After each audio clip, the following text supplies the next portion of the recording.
setir kita lepas, dia mengikuti kendaraan depannya atau mengikuti, garis yang di kanan kiri kalau di tol gitu ya, kecepatan tertentu drivernya tinggal nyantai gitu ya. Nanti kalau depannya ngerem, ikut ngerem gitu. Kalau kita percaya ya, bisa tuh dilepas gitu, kita tiduran gitu. Kecelakaan bisa terjadi pada kendaraan otonom, terus yang tanggung jawab siapa? Karena nggak ada driver kan gitu ya. Betul. Apakah si produsennya?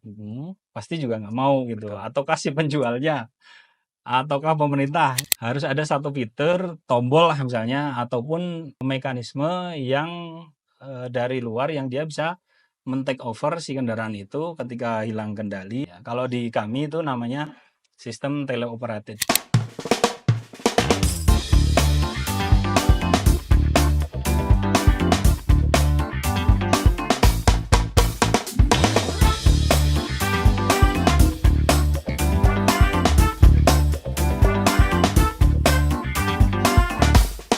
Ngobras, ngobrol santai bersama Periset. Halo kawan Brin, jumpa lagi di Ngobras, ngobrol santai bersama Periset. Saya Berlian Irawan. Kali ini kita akan membahas inovasi kendaraan listrik otonom di Indonesia langsung dari kawasan Sains dan Teknologi Samaun Samadikun Bandung. Nah, telah hadir bersama saya Bapak Yanuandri Putrasari, Master Engineering PhD. Beliau merupakan Kepala Pusat Riset Mekatronika Cerdas BRIN. Halo Pak Yanu, Halo Mas Berlian. gimana? Sehat ya Pak ya? Alhamdulillah Luar sehat. biasa kalau Biasa sehat ya. ya Pak. Nah Pak Yanu, sebelum kita membahas riset kendaraan otonom nih Pak. Tahun ini kan Indonesia akan memperingati kebangkitan teknologi nasional atau Ya. Hakteknas lah ke-29. Nah bagaimana nih Pak, momentum Hakteknas sendiri dapat mendorong pemanfaatan kendaraan listrik otonom khususnya di Indonesia nih? Hakteknas ya. Itu kan nanti di bulan Agustus ya, 8 sampai 11 kalau nggak salah di Cibinong ya Betul. pelaksanaannya. Puncaknya tanggal 10 ya. Nah, itu bagi kita periset itu momentum yang bagus ya. Jadi kami juga mungkin nanti akan ada satu produk yang ditampilkan di sana. Nanti akan di-launching produk dari riset sistem otonom kendaraan listrik. Satu ditampilkan nanti seater ya, single electric transporter ya. Jadi satu kendaraan otonom, satu penumpang nanti akan ditampilkan di sana. Mungkin teman-teman bisa melihat. Kemudian ada satu lagi produk antara keluaran yang sudah lisensi kerjasama dengan VR itu juga akan di launching di sana gitu. Jadi bagi kami momen ini adalah sangat momen yang penting dan ditunggu-tunggu gitu ya. Itu sebagai titik tolak gitu bahwa hasil-hasil riset diperkenalkan kepada masyarakat dan nanti betul-betul sebagai titik awal masyarakat bisa tahu dan nanti bisa memanfaatkan gitu hasil-hasil riset dari yang dikerjakan oleh teman-teman periset. Mungkin itu Oh, Pak Mas Brilian ya. seperti itu ya, Iya. Pak Yan ya. Nah, Pak Yan tapi bisa jelaskan sedikit nggak tentang apa itu kendaraan listrik otonom dan bedanya apa sih dengan yang biasanya kalau boleh tahu? Oh ya, kalau kendaraan otonom sebenarnya kalau wujudnya mungkin sama ya. Jadi kendaraan otonom itu sesuai dengan Society Automotive Engineer ya. Jadi kumpulan para engineer di bidang otomotif itu menyepakati ada 6 level ya, dari 0 sampai 5. Jadi level 0 itu level tanpa otonom sama sekali, level 5 itu level yang fully otonom. Bedanya apa?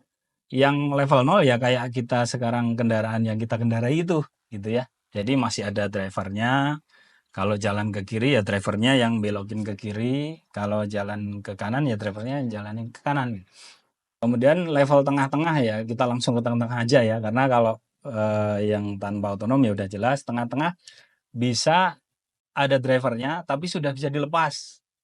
Jadi contohnya kalau yang sekarang teknologi mungkin ada beberapa kendaraan yang dia sudah setir kita lepas, dia mengikuti kendaraan depannya atau mengikuti garis yang di kanan kiri kalau di tol gitu ya. Kecepatan tertentu drivernya tinggal nyantai gitu ya. Nanti kalau depannya ngerem, ikut ngerem gitu. Ada beberapa kendaraan, bahkan kendaraan yang kita pakai sehari-hari itu udah seperti itu. Kalau kita percaya ya, bisa tuh dilepas gitu, kita tiduran gitu. Tapi kan kadang kita takut ya. Kemudian yang fully otonom itu tanpa intervensi dari si pengendara. Jadi bahkan setirnya itu udah nggak ada gitu ya. Oke. Jadi betul-betul dia bergerak berdasarkan controller yang di dalam kendaraan itu sendiri. Dia dilengkapi beberapa sensor di luar ya, ada kamera, mungkin ada lidar, ada pemandu GPS, dan apa namanya sensor-sensor yang lain nanti bekerja bersama dia apa menjadikan si kendaraan otonom itu bergerak sendiri tanpa harus dikendalikan oleh seseorang di dalamnya gitu. Oke. Seperti itu ya, Ya Pak? perbedaannya itu. Jadi Perbedaannya seperti itu ya, betul. memang signifikan ya. Tapi Mhm. Pak, kalau boleh tahu nih ya, apa sih fitur keamanan yang harus dimiliki oleh kendaraan listrik otonom sendiri? Kalau fitur keamanan itu sebenarnya tidak jauh beda dengan kendaraan pada umumnya ya, itu standar keamanan yang ada di kendaraan konvensional itu harus ada. Tapi yang kedua adalah apa namanya, ya standar ya misalnya harus ada apa namanya, kalau si penumpang ya harus pakai apa, Seatbelt seat gitu. belt, kemudian di dalamnya juga apa namanya, ada gelembung udara untuk apa namanya, kalau ada benturan gitu ya. Oke. Nah, ada satu tambahan karena dia ada fitur otonom, jadi di dalam setiap kendaraan otonom ataupun alat-alat kehidupan sehari-hari yang dia otomatis ya, tanpa kendali orang atau manusia, itu ada satu yang dia harus eee, emergency device ya, yang orang bisa take over gitu. Meskipun dia otonom tanpa driver, tapi harus ada fitur itu gitu. Jadi orang harus take over ketika terjadi hal-hal yang tidak diinginkan, bisa dikendalikan oleh manusia juga gitu. Itu harus ada, syarat itu harus ada. Tanpa itu, ya tidak memenuhi syarat gitu ya. Contohnya gini, kecelakaan bisa terjadi pada kendaraan otonom, mungkin sudah pernah dengar di mana, di negara lain ya, di Oke. Amerika atau di mana Tesla misalnya, kecelakaan terus yang tanggung jawab siapa? Oke. Karena nggak ada driver kan gitu ya. Betul. Apakah si produsennya? Pasti juga nggak mau gitu, Betul. ataukah si penjualnya? Ataukah pemerintah? Kan kita nggak tahu. Nah itu harus ada satu fitur, tombol lah misalnya, ataupun mekanisme yang dari luar yang dia bisa men-take over si kendaraan itu ketika hilang kendali atau dia kendali nggak sesuai yang diinginkan ya, Mhm. bisa diambil alih gitu ya. Kalau di kami itu namanya sistem teleoperated, jadi seolah-olah ada remote gitu ya. Oke. Itu hanya dipakai untuk emergency ketika si kendaraan udah tidak sesuai apa dengan jalurnya, bisa diambil alih jarak jauh. Oke, seperti itu ya, Pak, ya, Ya, fitur keamanannya yang ada pada betul, kendaraan listrik otonom sendiri betul. gitu. Kalau secara umum sama dengan kendaraan yang dibutuhkan sesuai dengan standar. Kalau di kita di Indonesia ada uji tipe ya. Oke. Uji tipe itu oleh Kemenhub, semua fitur-fitur keamanan harus ada. Oke, Ya. seperti itu, Pak. Nah, tapi Pak, sampai saat ini kan sudah beberapa produk inovasi yang telah dihasilkan dari Pusat Riset Mekatronika Cerdas sendiri nih, Pak. Boleh diceritakan ya sih, Pak, Ya, secara singkat? kita kan melakukan riset sistem otonom kendaraan listrik ini sejak tahun 2020 sampai Oke. sekarang 2024 ini 5 tahun ya, ini tahun terakhir. Mhm. Kita nyebutnya rumah program. Oke. Jadi beberapa hasil riset, satu prototipe utama Mhm. kita nyebutnya MEVI ya, Micro Electric Autonomous Vehicle. Mhm. Dan itu tahun ini insya Allah juga akan dilisensi ya. Sudah ada satu perusahaan yang bersedia melisensi.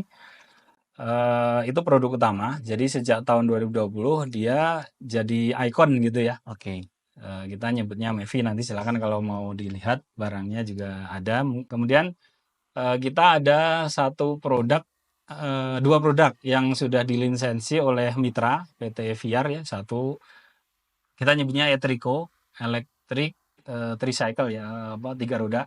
Dia sebenarnya kendaraan listrik tapi untuk kebutuhan khusus. Jadi untuk difabel, untuk apa namanya, waktu itu latar belakangnya ada mitra kami itu PT VR, Mhm. dan apa namanya, ya mitra lagi ya, itu kebetulan beliau profesinya sebagai pedagang, Mhm. jadi memakai sepeda roda 3 gitu ya. Oke. Tapi ada kekurangan, jadi difabel gitu ya. Jadi akhirnya muncullah ide ini, kita buat Etriko, kita desain, kita rancang gitu ya, akhirnya jadi dan sekarang udah siap nanti tampil di Hakteknas ya, mungkin bisa dilihat di Inari.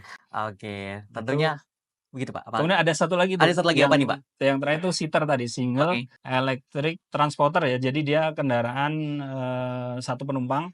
Ini sebenarnya dulu ada tuntutan dari pimpinan ya supaya membuat kendaraan otonom gitu ya, fully otonom tapi murah gitu ya, di Oke. bawah 25 juta. Itu kan Oke. kebayang ya, Oke. karena kendaraan otonom itu kendaraannya sendiri dan fitur-fitur yang ada di padanya itu Betul. lebih mahal fitur-fiturnya. Oke. Jadi bayangin, jadi kalau ditargetkan 25 juta harganya gitu ya, dan itu udah semuanya gitu, udah fully otonom. Nah akhirnya muncullah Seater. Seater itu platformnya kursi roda ya, karena kita akan ngejar murahnya, Ya. kemudian dilengkapi dengan kamera, dengan controller, dia sudah bisa berjalan point to point. Di kawasan ini sudah bisa misalnya mengantarkan dari gedung 1 ke gedung 2 Oke. dengan aplikasi Android. Kita Oke. panggil, nanti datang, ngantar ke mana, balik lagi. Itu Oke. bisa. Oke. Itu produk-produk yang udah kita hasilkan. Wah, oke, luar biasa Ya. sekali nih Pak ya. Seru sekali nih Pak Yano ya. Kita jeda dulu sejenak nih Pak ya. Siap. Tapi kawan Rin jangan kemana-mana dulu. Tetap di Ngobras, ngobrol santai bersama Preset. Ngobras, ngobrol santai bersama Periset.